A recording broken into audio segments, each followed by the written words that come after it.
Welcome back to ADHD Power Tools. We have Jeff Copper with us again today. And today I want to talk to you about organization, but more specifically, the anatomy of organization. For us with ADHD, we have executive dysfunction. We have trouble staying organized sometimes. I want to ask you, how would you describe the anatomy of organization? What steps would you take? Is there a process and approach? Could you talk to us about, how someone with ADHD can improve their organization?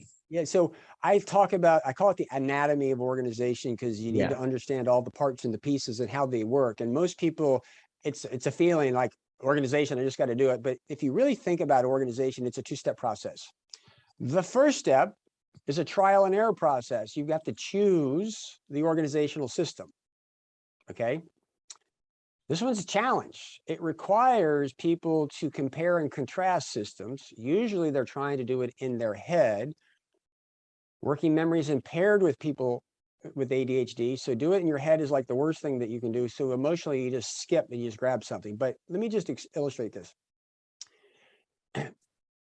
Years ago, I was a Boy Scout scoutmaster, and you have troops or patrols within scouts, and you can organize them in two ways. One is vertical, where you have older scouts, middle scouts, and younger scouts. And that's a great one, because if you've got older scouts to mentor the younger scouts, it's really helpful.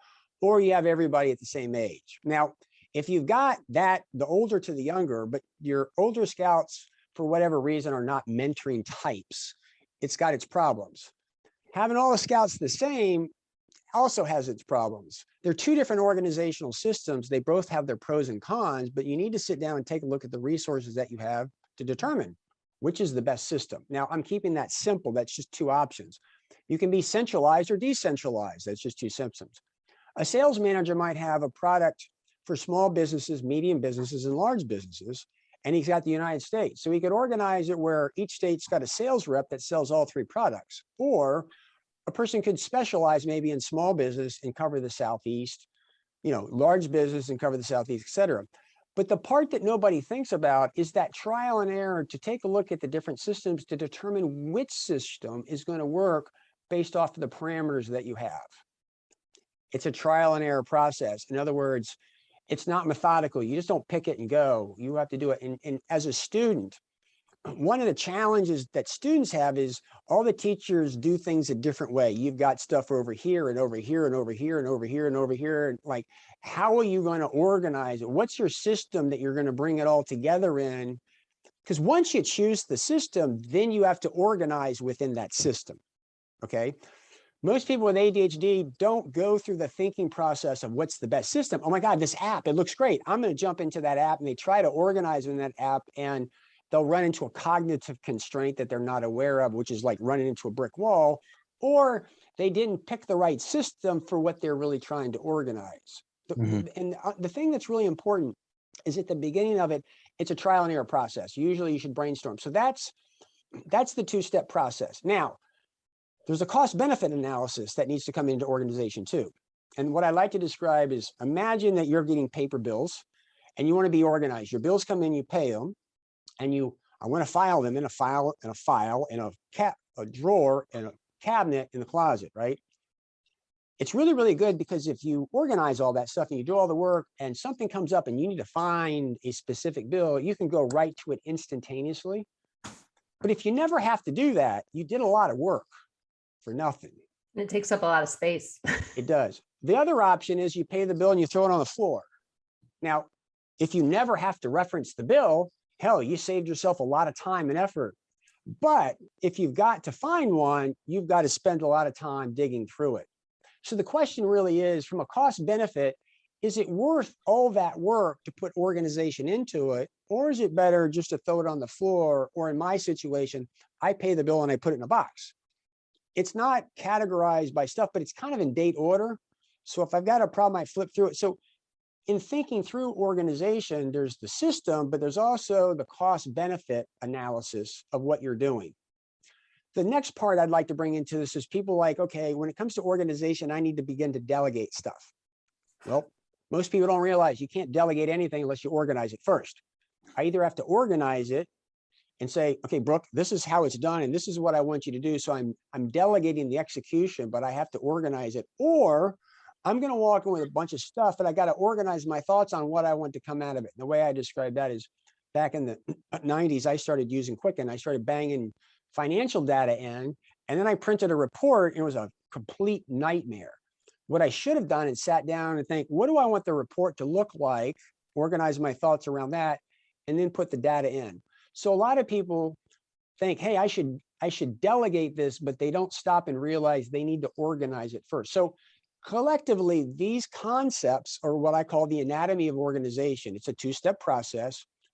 You've got to figure out which system makes the most sense. Part of that is the cost benefit analysis. And sometimes you've got to delegate things out. You've got to organize that. Whenever you're doing trial and error thinking about this stuff, it's typically better to do it outside of your head with other people, because it's a collaborative type effort. But most times we're sent off to go do it inside our head. Thinking inside your head's an impairment. People with ADHD escape, so they don't do it, or they dive into the system and hit a dead end and don't actually do it. So all those factors are at play, and you'll go out and get a tip, trick, or strategy for somebody, and like people are drowned in a sea of strategies out there because they're giving it to you for these reasons. You haven't thought through, how does the system work? What's the cost benefit? You haven't gone through that process. You're jumping into it and you're finding out it's not working. Goes back to the theme that we've had, is understand these elements and problem solve around it, because you have to think your way through it as opposed to react to it. Make sense? Yeah, I love the whole thinking partners with ADHD, someone mirroring you, that verbal processing, getting it out of your head, getting it out, maybe putting it on paper, and the risk reward. Question for you, Jeff. So you get into the whole risk reward, and what if you were thinking about that for every little thing that you did? So now I understand filing, you need a system. For delegation, you need a process before you can explain it to someone who isn't in your brain. But what I find challenging for ADHDers is when we just analyze everything. Well, should I do it this way or should I do it that way? Should I do this? And then you just don't do anything. So how do you choose? All right, this is going to get a little bit complicated. At the end of the day,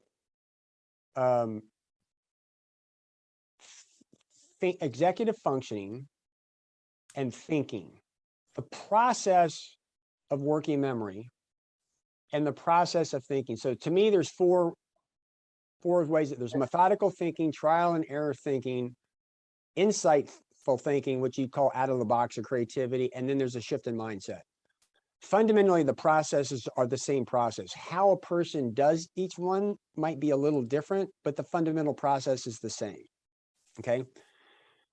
The trick really is your brain is to understand how you digest information inside your head, because that's an organizational function.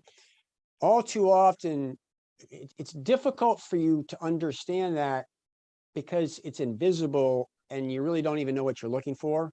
A lot of stuff on my YouTube channel, I actually have videos on the thinking process to use mathematics to help people see it in their head, is if you can begin to witness how you digest information in your own mind, that's going to be the most natural way for you to do that. And so for me, I figured that out in 1988. I was working in Manhattan with Bill Tate, and this is information. This isn't like organizing everything in the house. And I'm going to describe the process physically, not cognitively, because since that time, everything I've got is all organized around the same concept. So what it was is I was selling group health insurance at the time. And if I sold a case, I'd have to confirm with the underwriters that the pricing was right. I'd have to get booklets, I have to get contracts, I have to get ID cards, all this stuff that you had to do. So what I learned is my secretary had a filing cabinet with 31 hanging folders representing each day of the month.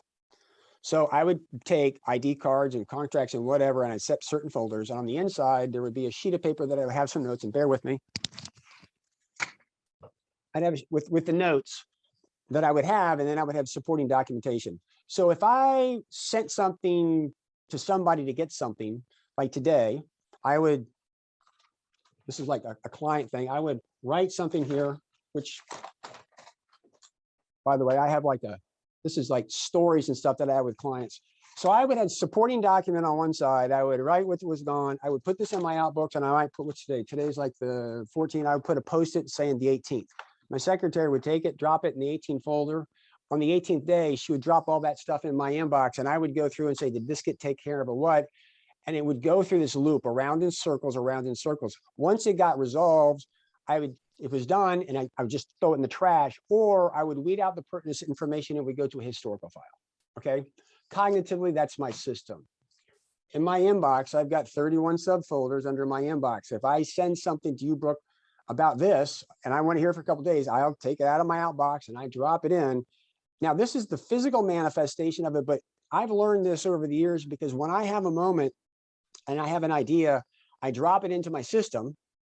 Okay. And I don't have to worry about it. The system is going to take care of itself. So if I'm walking down the street and somebody says something, I send an email to myself because it goes into my system. Does this make some sense? Absolutely. But understand that my organizational system is based off of my cognitive process, not the tool. I was working years ago at a company, and I went there because I'd been used to Outlook, and they had whatever IBM's version of it. And there was a problem because I couldn't take it out of the outbox and stick it into my system. If not, it would delete or whatever. And literally I had to go to HR and I had to get special permission to have this thing programmed to fit my cognitive process. And it's, again, I've had it, I've showed it to other people, people have adapted it. So that's my thinking process. So whenever I'm managing information, it's there. My cell phone is set up a very similar type of way. My physical surroundings, I'm very compartmentalized. Everything needs a home. So like when I go to my folders under my documents, actually I use Dropbox, there's like a set number of them. And like, this is what I'm looking for. And I'm presented with a decision based off of what's there. And I go, okay, logically, where would it be? Oh, it's going to be in this folder. Then I see subfolders and subfolders and subfolders. So when I find something, I'm presented with a limited number of choices, and I logically click on it until I get to a file folder, go, that's what I'm looking for. Understand that that's my cognitive process that I've studied, not trying to pick a process and get my cognitive way. So it's a complicated story, but a lot of people with ADHD, they're not self-aware to watch their own behavior, to recognize what's going on. And you're saying, well, how do I do that, Jeff? Just watch your behavior. The problem is we try to override what we're doing. We don't watch ourselves because we've said this in some other videos. You're instinctively going to go, if you watch your behavior without judgment, you're instinctively going to go do that. So I have to print. Why? Because from a working memory perspective, I've got to do that. I can't tell you how many people I've coached that I've given them permission to print. They're like, oh my God, you can feel it in your body, but you were overriding it. Which Yeah. I think I mentioned earlier, I did an interview with Dr. Russell Barkley on working memory. So I've used attention, talk, radio, GPS, and we go through his theories and what I'm doing. At the end of it, we conclude that paper's high tech for people with ADHD. Absolutely. So anyway, I didn't mean to kind of go on, but, It's okay. but part of this is people Knowing are always yourself. looking for people to tell them what to do.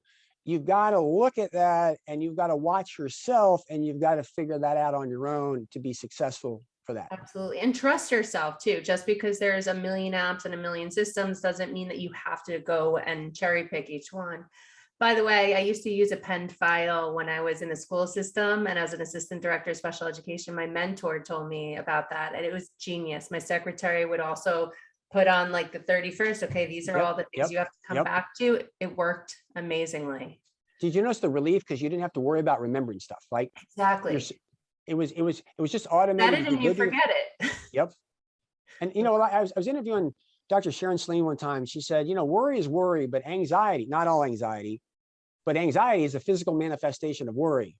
And if you can't hold it all in your mind, that's a working memory problem. So often, if you have too much anxiety, it's overwhelmed. So when people come to me that I'm overwhelmed, I'm like, well, let's go work on the working memory, because when we get it outside your head, you won't worry so much, which reduce the anxiety and solve the overwhelm problem.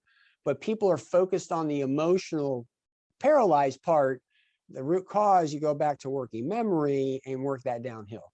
Yeah, so it's okay not to get everything done right away and keep it up here. Yep. I love it. I love it. But before we end today's episode, I want to ask you, Jeff, how can people get in touch with you? How can people learn more about you? Best thing to go is just my website. It's digcoaching.com. When you go there, there'll be access. You can get to my podcast, which is attentiontalkradio.com. Attentiontalkvideo.com is my YouTube channel. I also have Attention Talk News, which is a subscription-based thing. I got blogs there that's got all kinds of stuff, ebooks. Anyway, it's all things attention. Also, there's a list of current events of speaking engagements that I'm going to. There's in the archives, like this will end up being in our archives for people to go find that. So there's all kinds of stuff that's there. And like I said, digcoaching.com is the best place to go. That's awesome. Well, thank you so much, Jeff. Jeff, it was Thank you a for the pleasure to be able to listen to you at the International ADHD Conference, write with you on Attitude Magazine. We've definitely crossed paths, and to officially meet you, you have so much knowledge. Well, thank you guys for what you guys do and trying to help the community out there by doing this. You guys are a really good tag team and good duo. So I applaud what you're doing. Thank you. Thank you. Thank you. Well, we'll see you again, Jeff. Thank you. We hope you liked today's video. If you want more information about ADHD, please feel free to visit our website at differentbrains.org or my website, coachingwithbrooke.com. And if you enjoyed today's video, give us a thumbs up, leave a comment below, and subscribe.